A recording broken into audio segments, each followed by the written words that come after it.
4.7 Mosley का आधुनिक आवर्त नियम, मोस्लेस मॉडर्न पीरियोडिक लॉ।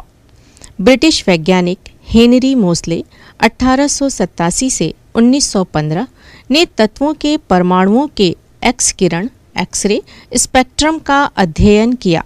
तब उन्हें तत्वों की एक्स किरण तरंग लंबाई और मेंडलीफ आवर्त सारणी में तत्वों के क्रमांक के बीच संबंध दिखाई दिया।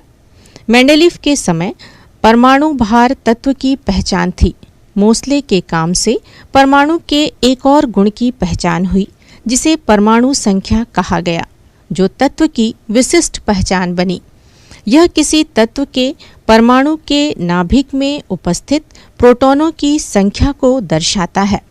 इस आधार पर उन्होंने तत्वों के परमाणु भार के स्थान पर परमाणु संख्या को वर्गीकरण का आधार बनाने का सुझाव दिया।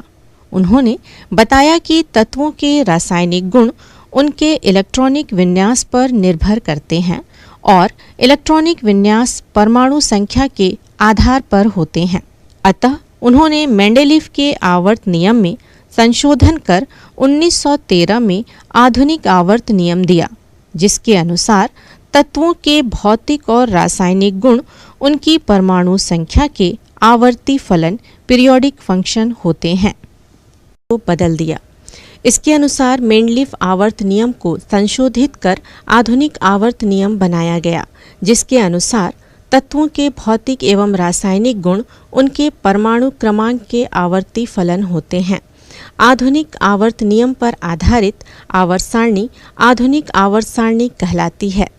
इस आवर्त सारणी का दीर्घ रूप उपयोग में लाया जाता है, लेकिन वह रूप जो सामान्यतः उपयोग में लाया जाता है वह है आधुनिक आवर्त सारणी का विस्तीर्ण रूप। 4.8 आधुनिक आवर्त सारणी मॉडर्न पीरियोडिक टेबल।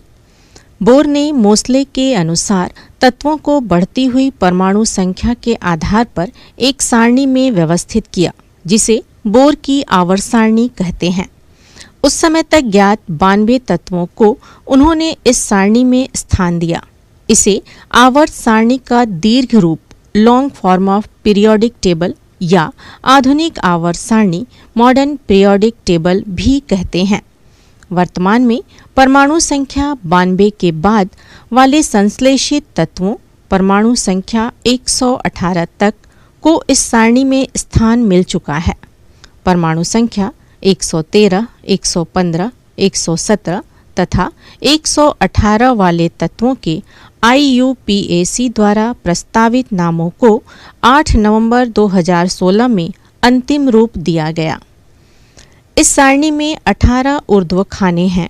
इन्हें वर्ग या समूह ग्रुप कहते हैं और 7 क्षैतिज पंक्तियां हैं जिन्हें आवर्त पीरियड कहते हैं।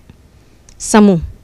जिस प्रकार मेंडलीफ की आवर्त सारणी में तत्वों की समूह में स्थिति संयोजकता द्वारा निर्धारित की जाती है, उसी प्रकार आधुनिक आवर्त सारणी में इलेक्ट्रॉनिक विन्यास को आधार माना गया। समूह 1, 2, 13, 14, 15, 16, 17 और 18 के तत्व सामान्य तत्व कहलाते हैं। समूह 3 से 12 तक के तत्व संक्रमण तत्व कहलाते हैं। समूह 3 में लेंथेनम La परमाणु संख्या 57 के पश्चात 14 तत्व आवर्त सारणी में नीचे स्थित हैं, जिन्हें लेंथेनाइड कहते हैं। इसी प्रकार समूह 3 में ही एक्टिनियम Ac परमाणु संख्या 89 के पश्चात 14 तत्व सारणी में नीचे स्थित हैं, जिन्हें एक्टिनाइड कहते हैं। इन्हें मुख्य सारणी के नीचे इसलिए दर्शाया जाता है ताकि आवर्त सारणी का स्वरूप सुविधाजनक हो। आवर्त।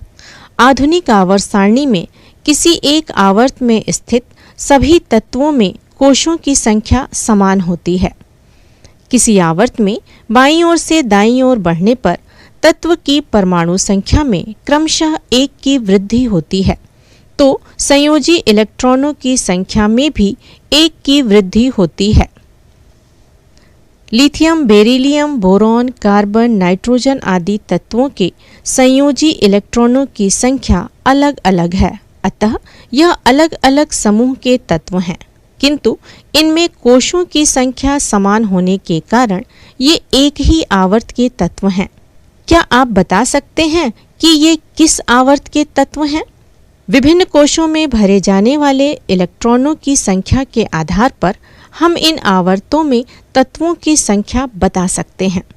हम जानते हैं कि किसी कोश में इलेक्ट्रॉनों की अधिकतम संख्या सूत्र 2n² के द्वारा ज्ञात की जाती है, जहां n बराबर कोशों की संख्या है। जैसे k कोश बराबर 2 गुणित कोष्ठक में 1 की घात 2 बराबर 2। इसलिए प्रथम आवर्त में तत्वों की संख्या 2 है। उपरोक्त आधार पर तीसरे आवर्त में तत्वों की संख्या कितनी होगी?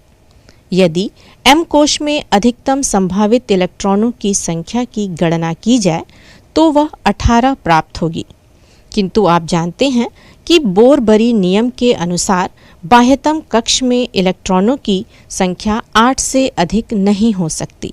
चूंकि यहाँ m कोश बाह्यतम कोश है, अतः इसमें 8 से अधिक इलेक्ट्रॉन नहीं आ सकते और यही कारण है कि सारणी के तीसरे आवर्त में तत्वों की संख्या 8 होती है। इसके आगे के आवर्तों में तत्वों की संख्या का निर्धारण कोश में इलेक्ट्रॉनों के वितरण के अन्य नियमों के अनुसार होता है, जिसका अध्ययन हम अगली कक्षाओं में करेंगे। आधुनिक आवर्त सारणी के आरंभ के 3 आवर्त लघु आवर्त कहलाते हैं। इनमें क्रमशः 2, 8 और 8 तत्व होते हैं। इसके बाद के 2 आवर्त दीर्घ आवर्त कहलाते हैं। इनमें 18 तत्व होते हैं। छठवें आवर्त में 32 तत्व हैं। वर्तमान में 7वें आवर्त में भी 4 नए तत्वों की खोज के साथ 32 तत्व हो चुके हैं। 4.8.1 आधुनिक आवर्त सारणी की विशेषताएं, characteristics of modern periodic table. आवर्त सारणी परमाणु संख्या पर आधारित है। प्रत्येक तत्व की स्थिति उसके इलेक्ट्रॉनिक विन्यास के आधार पर निश्चित की गई है।